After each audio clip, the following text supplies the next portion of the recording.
आता बातमी आहे शेतकऱ्यांसाठी खुशखबर आहे। केंद्र सरकारने शेतकऱ्यांना 6,000 रुपयेऐवजी 8,000 रुपये देण्याचा विचार सुरू केलेला आहे। केंद्र सरकारचा 2025चा केंद्रीय अर्थसंकल्प 1 फेब्रुवारी 2025 रोजी सादर होणार आहे। देशातील शेतकऱ्यांना याकडून खूप अपेक्षा आहे। पंतप्रधान किसान सन्मान निधी योजना या योजनेअंतर्गत शेतकऱ्यांना वर्षाला 6,000 रुपये दिले जातात, जे 3 हप्त्यामध्ये थेट त्यांच्या बँक खात्यात 2,000 प्रमाणे जमा केले जातात।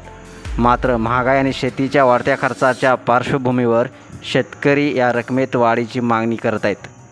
वित्तमंत्री निर्मला सीतारामन यांनी याआधी देखील सांगितलं होतं की जास्तीत जास्त शेतकऱ्यापर्यंत PM किसान योजना पोहोचवणे हे सरकारसमोरचं मोठं आव्हान आहे।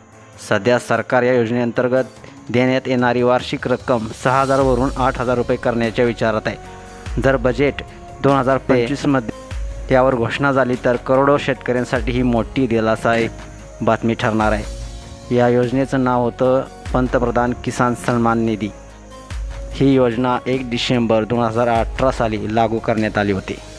या योजनेचा उद्देश शेतकऱ्यांना आर्थिक मदत देऊन ग्रामीण अर्थव्यवस्थेला मजबूत करणे इतका आहे।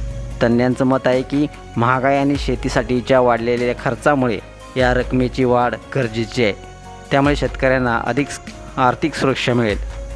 प्रधानमंत्री नरेंद्र मोदी यांनी आतापर्यंत या योजनेअंतर्गत 18 हप्ते जारी केले आहेत आणि 19वा हप्ता फेब्रुवारी 2025मध्ये जाहीर होण्याची शक्यता आहे। या योजनेतील सकारात्मक बदल शेतकऱ्यांच्या जीवनात देखील सकारात्मक बदल घडवून आणू शकतात।